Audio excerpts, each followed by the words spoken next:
Olá, pessoal. Eu sou Ceissa Ferreira, coordenadora da exposição Poética de Subversão Mulheres Artistas em Goiás, e estou aqui com a artista Manuela Costa Silva neste episódio.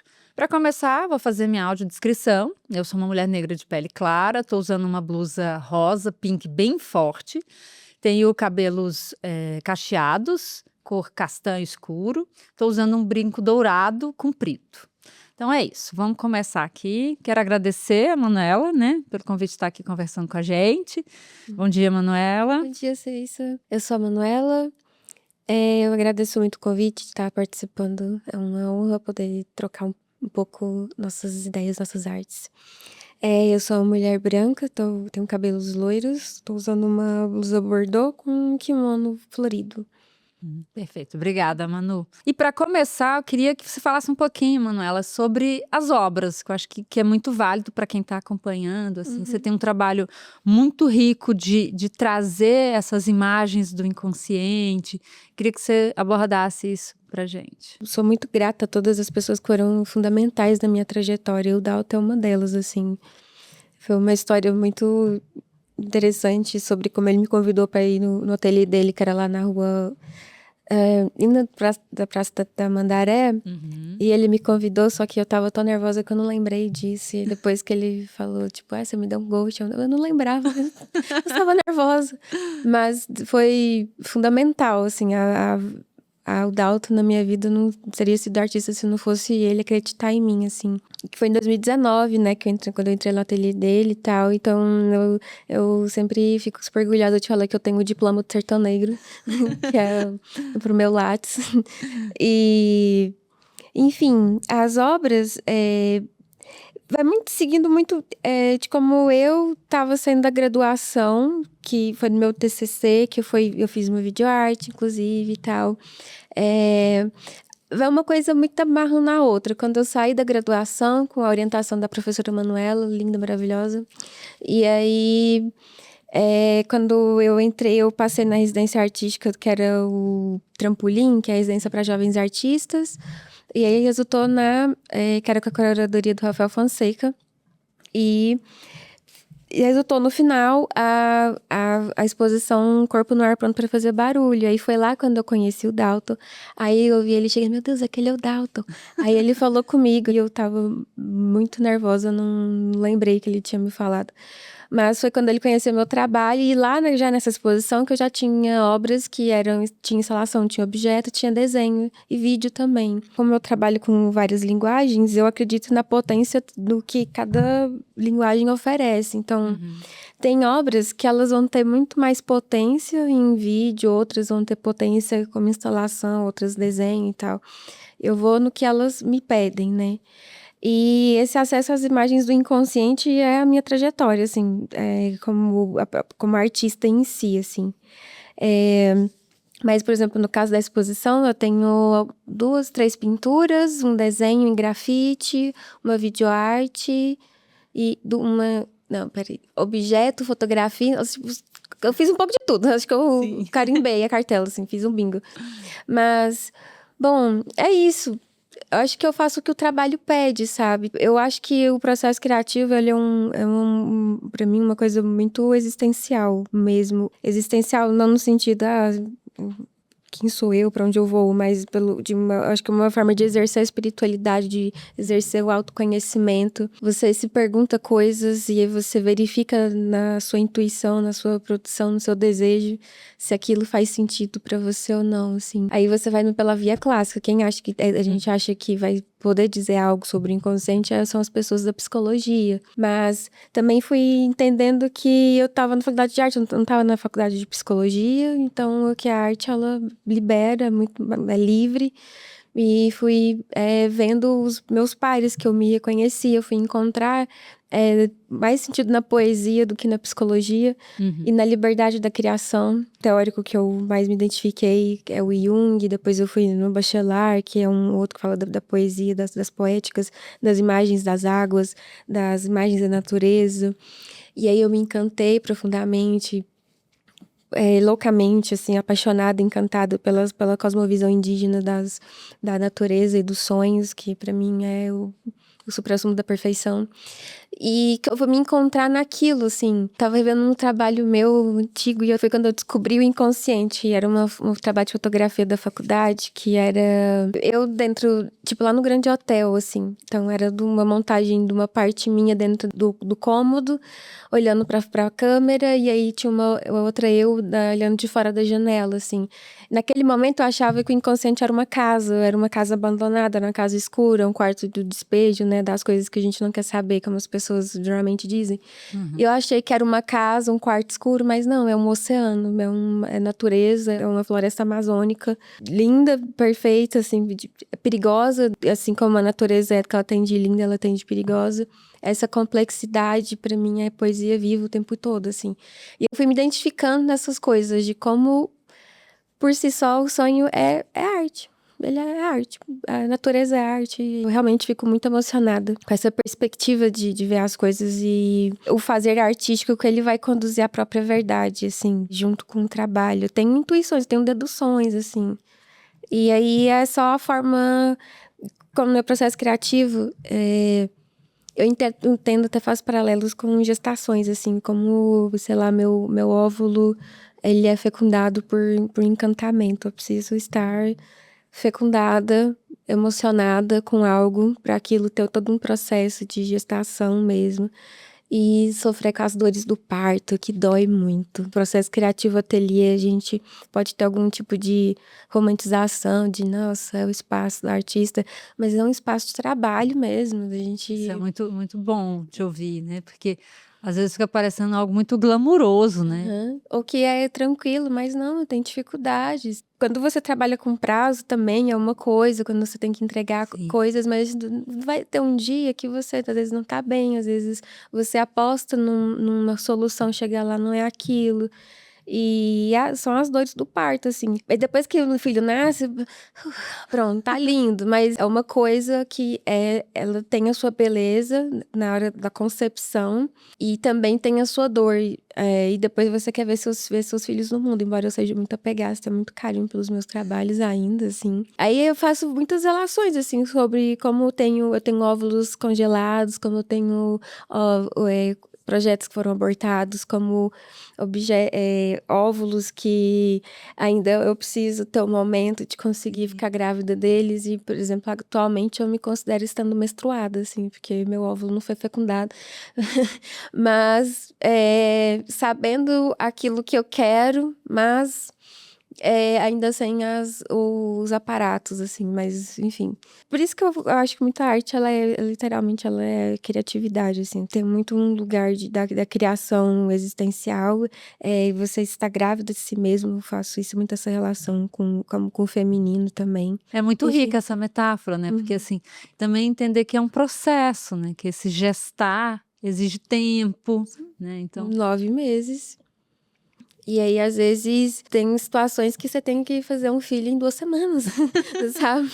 E é tenso, mas é muito gratificante depois. Quando você tá no olho do furacão, você meio que não consegue enxergar muito. Por exemplo, uma das coisas que eu aprendi com o Dalton, e eu ainda levo, é a questão do caderno de artista. sim, é Que importante, né? eu fiz prévias do caderno de artista, que eu fiz o caderno do garrancho muito porco, assim, que eu preciso escrever uma ideia, eu preciso fazer um desenho que seja feio, mas para registrar a imagem, Uhum. para poder chegar no caderno de artista, o momento de depurar essa imagem, fazer o estudo dela e tal. É um caderno pra você travesseiro, ou você carregar assim qualquer hora e escrever uma letra bem feia, fazer um desenho muito torto, mas ter registrado para você capturar essas ideias antes que elas escapem.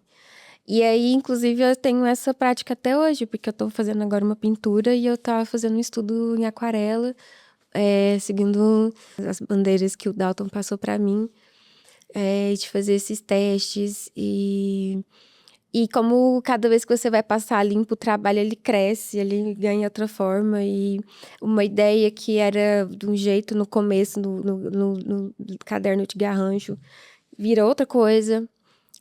Quando ela tá se realizada. Tem obras que eu fiz que elas foram se resolver na montagem da expografia. Uhum. E eu acho que isso, por si só, é a coisa mais linda, assim. Não sei se eu posso dar, por exemplo, um exemplo. Diga. Tem uma instalação que eu fiz, mas ela não tá nessa exposição. Sim. Mas ela é uma cobra de madeira, cabocla. Aham. Eu vou contar a história dela, da concepção. Eu visitei uma exposição que tinha obras do Farnese de Andrade e tal, e aí tinha uma obra lá que tinha São Sebastião, né, que era aquele santo flechado. Uhum. E aí eu começando a pensar assim, esse contexto de igreja católica e tal, né, porque ele tem essa coisa do martírio, aquele sofrimento todo. Uhum.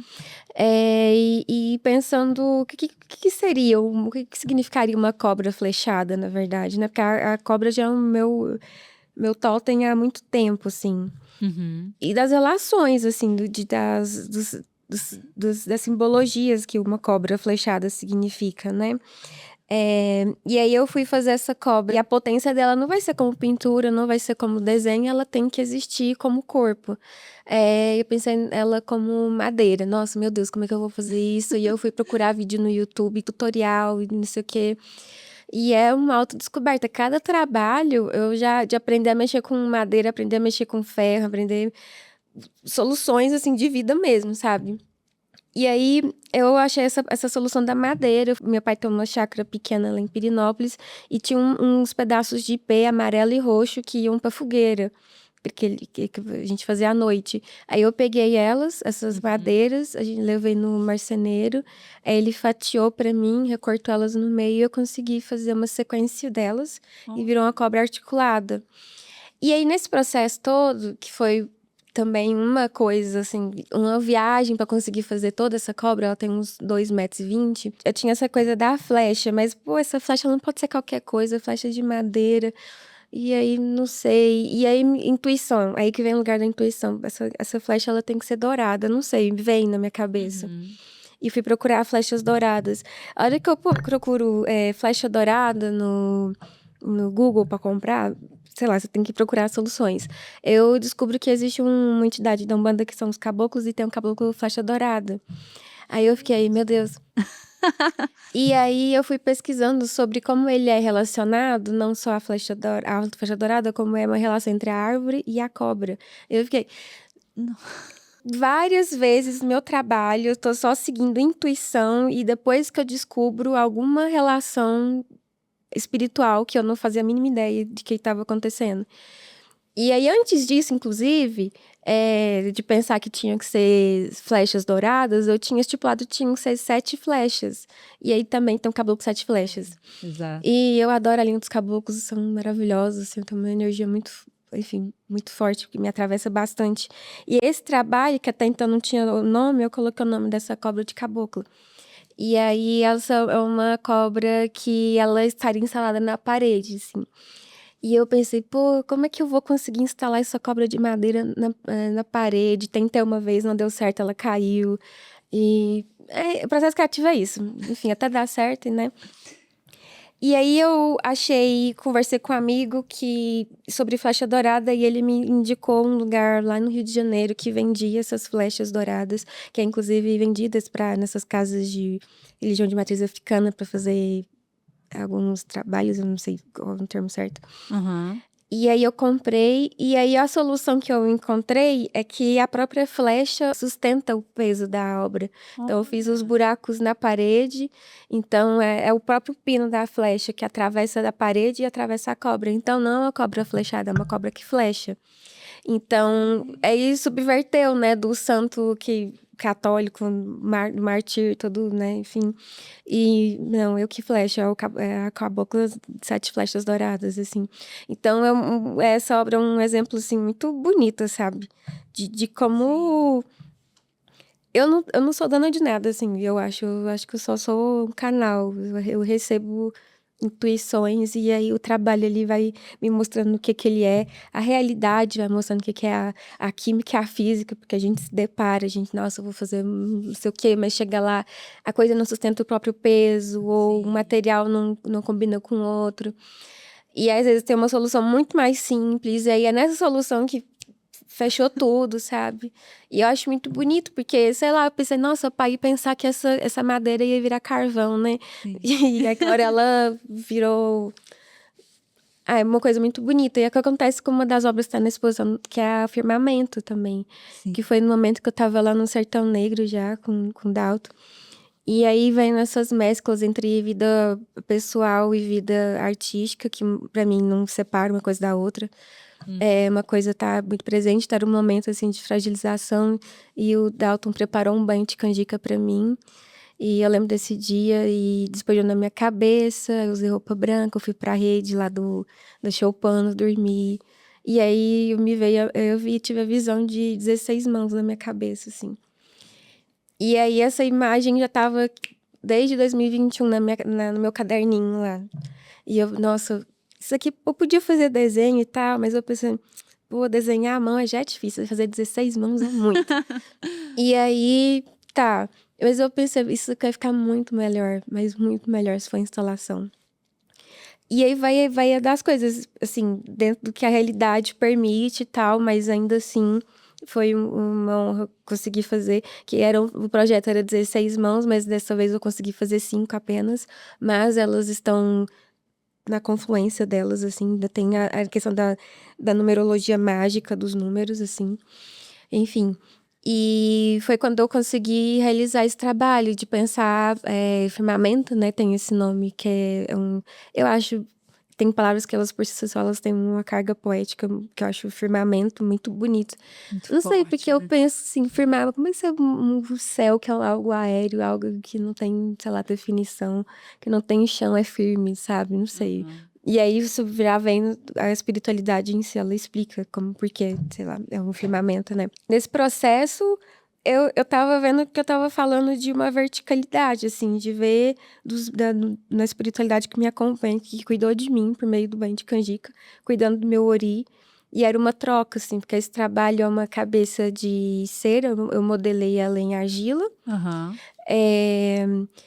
Aí eu levei fazer um molde dela de gesso. Eu fui numa essas lojas, essas fábricas que fazem figuras, assim, de santo. E eu pedi pra fazer o molde de silicone. E aí eu comprei cera, e eu fui fazer velas, eu fiz várias reproduções dessa cabeça para outra instalação que foi para minha individual anterior. E eu fiz uma cópia dessa, e essa daí era uma obra de cera de soja. E a mãozinha que tá em cima da cabeça dela, sim, é uma mão dessas de reposição de santo, sabe? Que às Os vezes. ex-votos, né?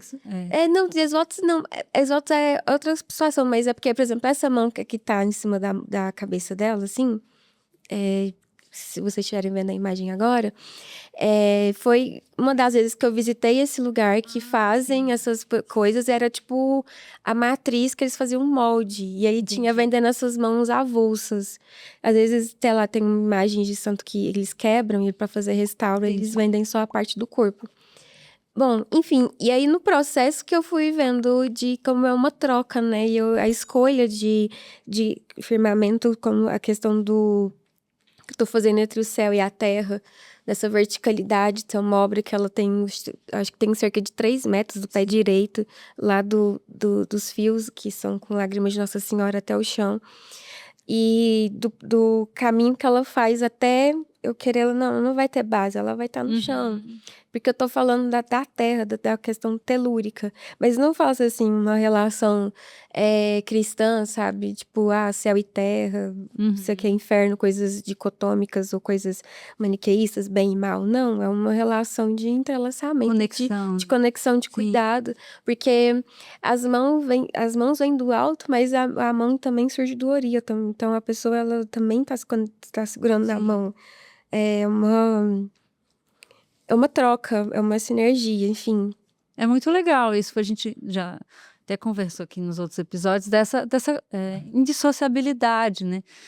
Do fazer artístico, da vida, do cotidiano, né? E você está trazendo esse elemento da espiritualidade, né? Porque tá tudo junto, né? Sim. Tudo se relacionando, né? Sim. E é muito bom te ouvir nesse exercício de pensar a obra, sonhar a obra, né? Talvez a gente possa até usar esse termo, né? Sonhar o trabalho e ser levada para onde o trabalho quer ir, né? Sim. O seu desejo de construir a obra, mas como que ela vai efetivamente se concretizar e ser montada, né? Isso também é muito bacana. Sim. Porque tem esse desafio, às vezes a obra é muito interessante, o artista quer fazer de um jeito, mas não é possível na expografia, né? Sim. Uhum. Então é muito legal a gente também pensar esses percursos, né? Uhum.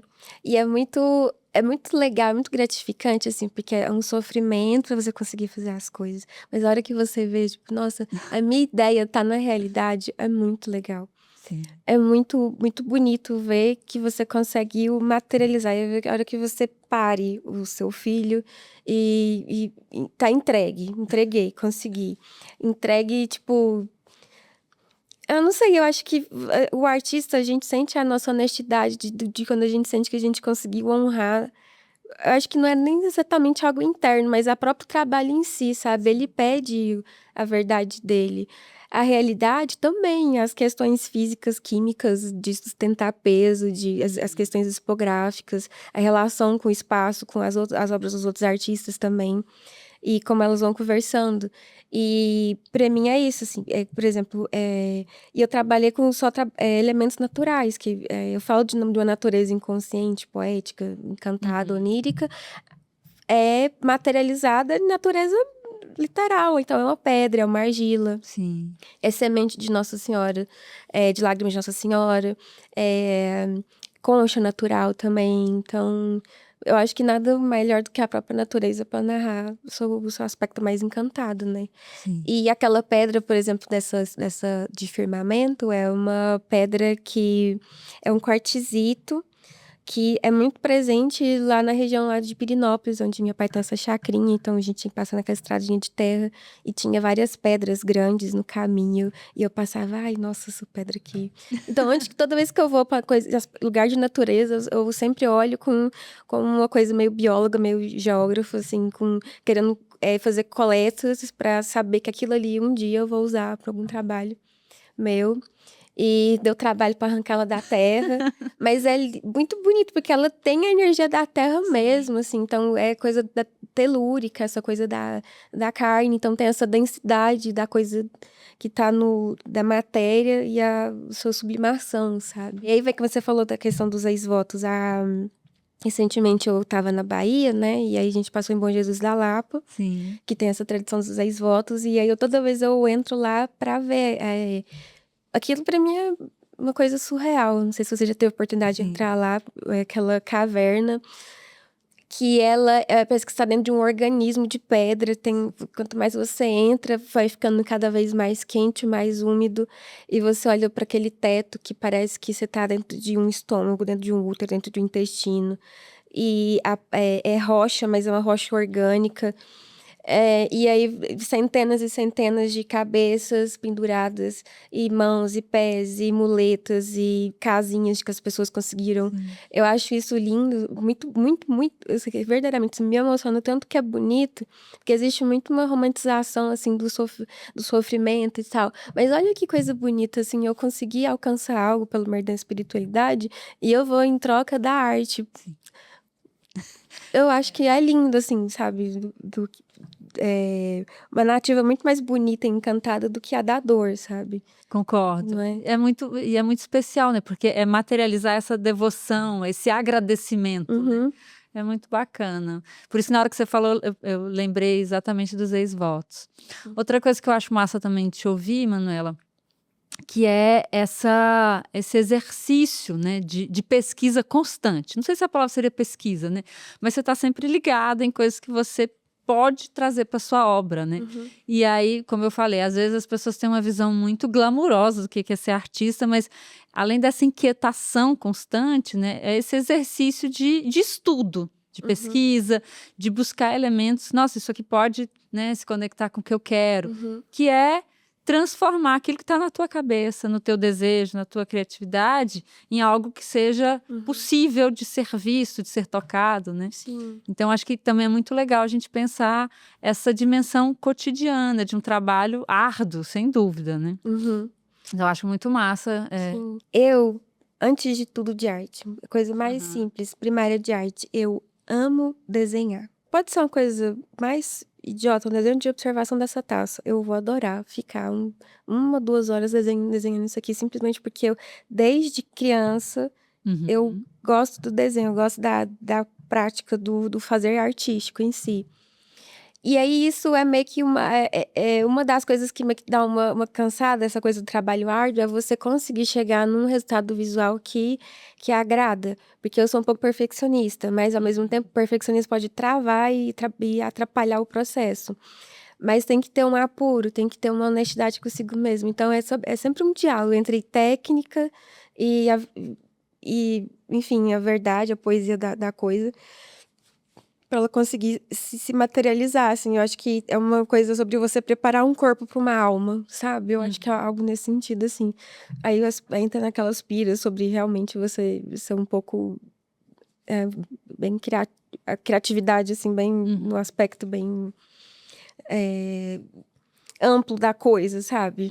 Mas eu não acho assim, eu acho que eu sou mais um canal nessas situações, assim. E dentro dessas coisas, por exemplo, eu comecei a falar do sonho, como eu entrei nesse acesso ao inconsciente, eu já nem me vejo exatamente no inconsciente, no termo que a gente pensa, nossa, o inconsciente é um ambiente escuro. Eu me vejo na natureza. E nisso, eu achei que eu gostava do inconsciente, mas eu me vi muito interessada em antropologia, nas culturas, em aprender. Sou movida pelos encantamentos, assim. Então, eu tô agora encantada com a questão dos barcos. Eu queria muito, eu fui agora pra Bahia e eu fiz um passeio lá de mergulho e eu fiquei conversando com um marinheiro que dirigiu o barco. Eu tô realizada, aquilo ali é um alimento pra mim, sabe? Quando eu fiz uma residência artística em 2022, no Caiçá, que fica em São Sebastião, né?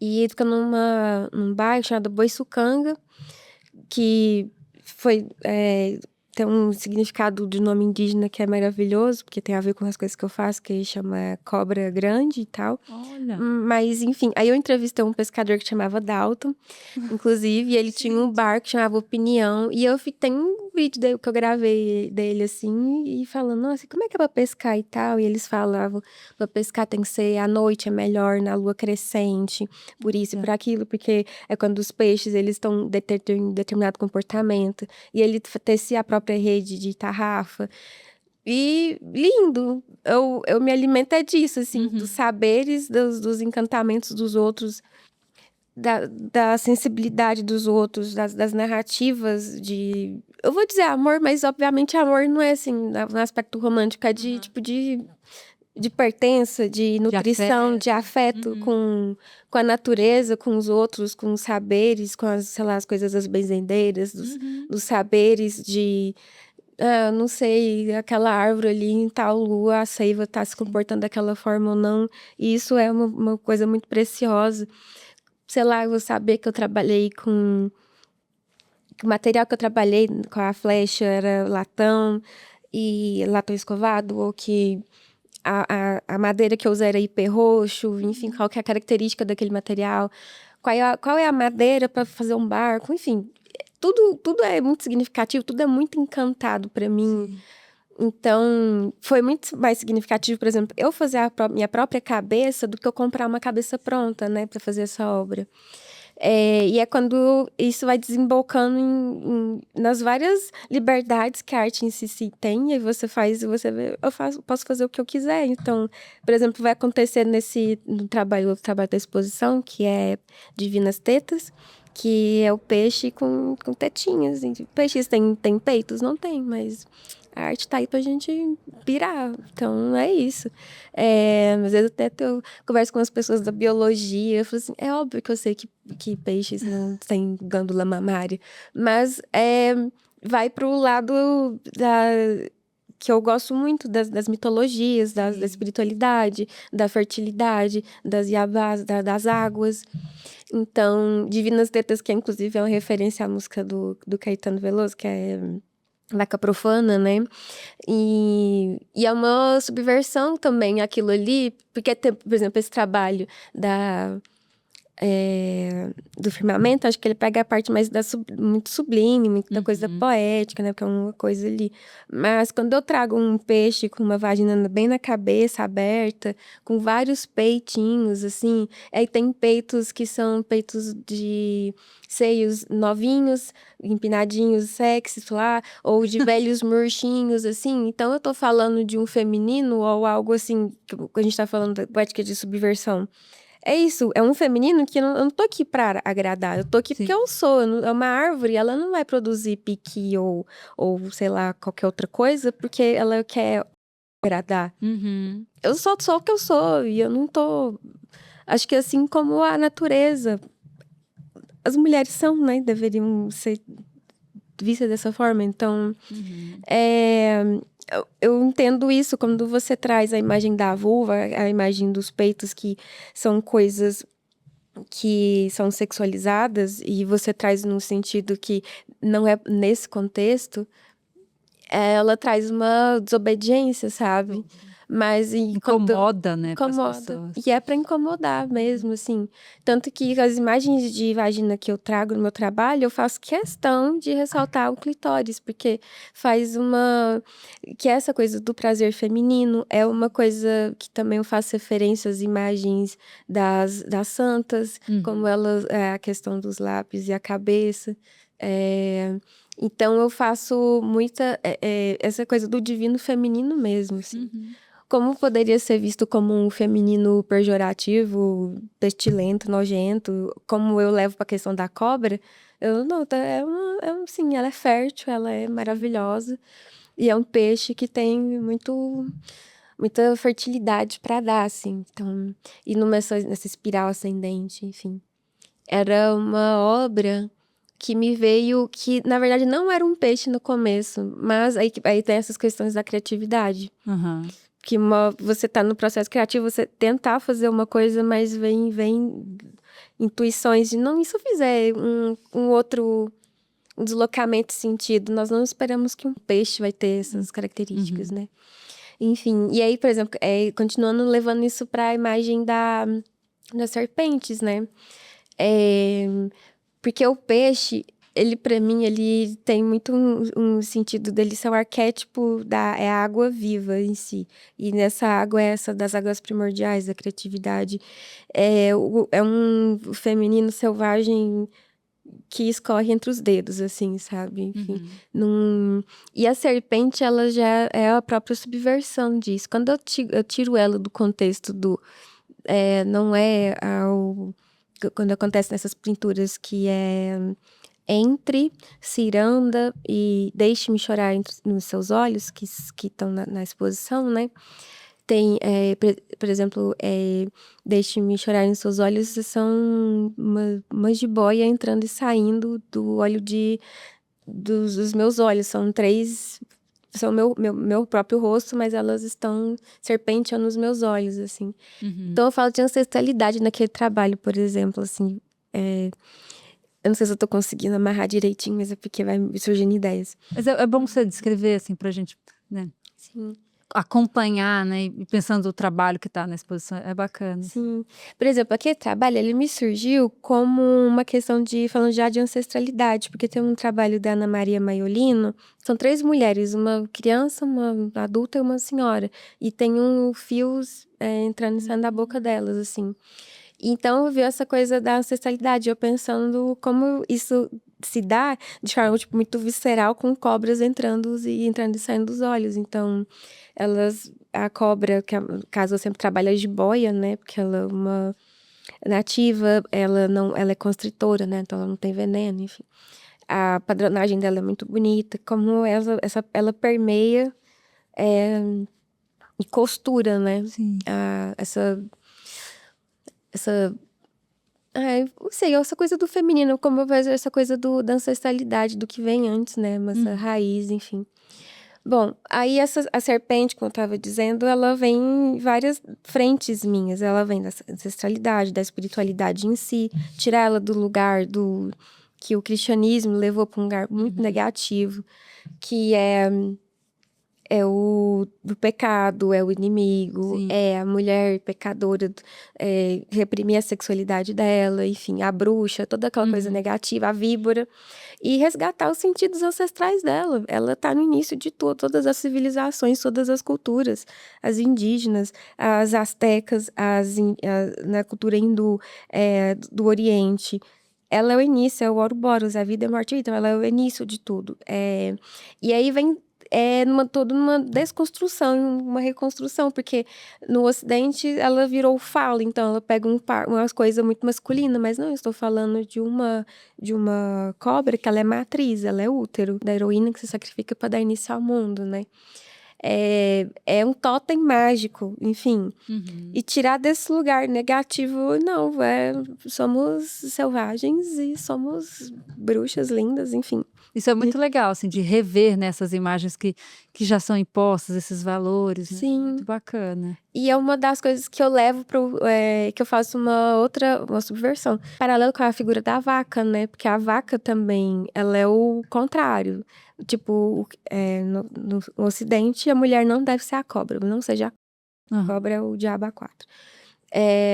Mas seja a vaca ela é dócil, ela é a mimosa, ela é fértil para criar seres, pessoas para continuar trabalhando e não ser e não do aspecto da acumulação primitiva, do trabalho da mulher de criar outros seres humanos para continuar trabalhando e dar o leite, dar a carne e é sacrificada e tem que dar a própria vida para continuar alimentando, é isso. E aí eu tiro esse lugar da vaca, que ela também é um ser ancestral, também do sagrado feminino, antiquíssimo, de todas as culturas, assim, nas indianas, hindus, egípcia, Hathor é a deusa, uma das deusas principais, essa deusa com os chifres, e ela que é uma potência linda, foi reduzida a um papel da mulher domesticada, da vaquinha mimosa, que vai obedecer a um papel do patriarcado, né?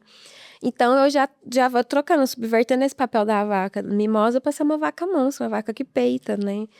E eu faço essas mesclas entre vaca e serpente, né? Que são coisas muito opostas entre o que é o natural selvagem, e o natural que foi domesticado, né? Que é o papel, que é na projeção da mulher. Enfim. E aí, por exemplo, tem as outras pinturas que a serpente aparece, que é entre que a mulher que tá com os braços abertos, assim, suspensos, assim, uma cobra que a boca e a cabeça e os pés dela, já tô voltando no aspecto da espiritualidade, nesse momento. Então, as minhas figuras, elas são sempre fantasmagóricas, assim. Então, porque eu tô falando do aspecto etéreo mesmo. E é um trabalho antigo, essa ideia já me surgiu quando eu estava lá no Dalton, em 2019, veio essa imagem, até eu conseguir materializar ela e tal. Então, vem de um aspecto de entrega. No começo, veio como que ela estaria com os braços para trás, meio assim, rendida. Mas eu pensando, não, ela que está regendo a própria passagem. O termo, o nome da obra, Entre, é porque ela está nesse limiar, é o manter-vida. Tipo, a pessoa, quando ela morre, ela não existe mais, mas tem quantas pessoas ainda não existem e as que elas vão existir. Então, tá não ter sala da vida. Então, ela tá nessa transição. Por isso que são a cobra em cima e a cobra embaixo, assim. E ela que tá com aquela posição, com o dedo indicador, assim, tipo, eu tô regendo essa orquestra. Então, é um papel ativo, né? Sim. Nessa situação. A ciranda, ela é uma ciranda de Ouroboros, são 3 cobras acompanhando uma a outra. Existe uma velocidade, né? No jeito que eu trabalhei aquela pincelada, a pintura entra uma obra meio que num limiar meio lento, ciranda já é uma obra que tem um aspecto de rapidez, assim. Porque é como se fosse um rito de renascimento mesmo, né? Sobre como aquelas cobras girando, elas estão fazendo uma alma renascer aqui, quando a minha cabeça fantasmagórica surge de dentro do poço, né? delas. E aí, por exemplo, nessas obras, eu já trabalhei sobre aspectos técnicos. Eu usei cera de abelha e usei espátula para poder fazer o trabalho das escamas. Deu muito trabalho. É um processo longo, né? Até você conseguir efetivamente materializar, né? Mas é muito bom escutar, assim, não só elementos do fazer, mas assim, do imaginar, né? Do sonhar, Sim. a obra e o trabalho. Muito legal, Manuela. Fico feliz demais de te ouvir aqui. Queria saber se você tem mais alguma coisa que você gostaria de mencionar, do fazer, né? E aí, uma coisa que eu lembrei do vídeo, né? Que você também faz muitas experimentações em vídeo. Eu Sim. queria que você comentasse, ou outra coisa que você julga importante. Então, esse Deriva são Frankenstein de registros, porque eu gosto muito do audiovisual. Eu quero ainda um dia fazer uma faculdade de cinema, fazer uma coisa em audiovisual, porque eu gosto bastante. É uma potência gigantesca que tem nessa linguagem. E ele é um Frankenstein de vários registros que eu já fiz há, tipo, 5 anos. Então, tem trechos que eu gravei lá na Bahia, tem trechos que eu gravei em Boiçucanga, lá em Floripa também. E aí eu fui juntando. E aí, na verdade, o meu ateliê foi o programa de edição. E aí foi na hora de, nossa, agora essa parte vem pra cá, essa parte vem pra lá. O texto que tá em Deriva é um Frankenstein também de 4 sonhos. Eu fui revisitar os meus sonhários e eu fui pegando trechinhos e meio que juntando e construindo a narrativa. E às vezes um frame lá, tipo, quando a cabeceira tá dentro da água e aí ela cai e aí ela vai em direção ao barco, me dá um link com o texto e uma coisa reforça a outra e o jeito que tem a cena que... Eu não sei se vocês repararam, assim, tem um plot twist na história, que são sonhos que eu começo falando sobre eu estar rodeada por cachorros e aí no final de estar com medo desses cachorros e é sempre, eu tô falando sempre de vida e morte também, né? Meu trabalho é uma performance de morte, mas porque eu tô procurando sempre renascimento. Enfim, a hora que o plot twist é alcançado, também isso se linka com a explosão da cena, enfim, e aí conecta e vai o looping, assim. Bom, eu não sei como é que eu posso dizer, mas não é nada muito estudado, não. Na hora que vai rolando e vai surgindo. Por exemplo, eu já tive cenas, eu vou gravar uma cena na floresta, assim, chega lá, me bate na cabeça fazer outra coisa, que é muito mais legal do que eu tivesse imaginado, planejado antes, porque é no fazer, é no ato, que as coisas vão se encontrando, assim.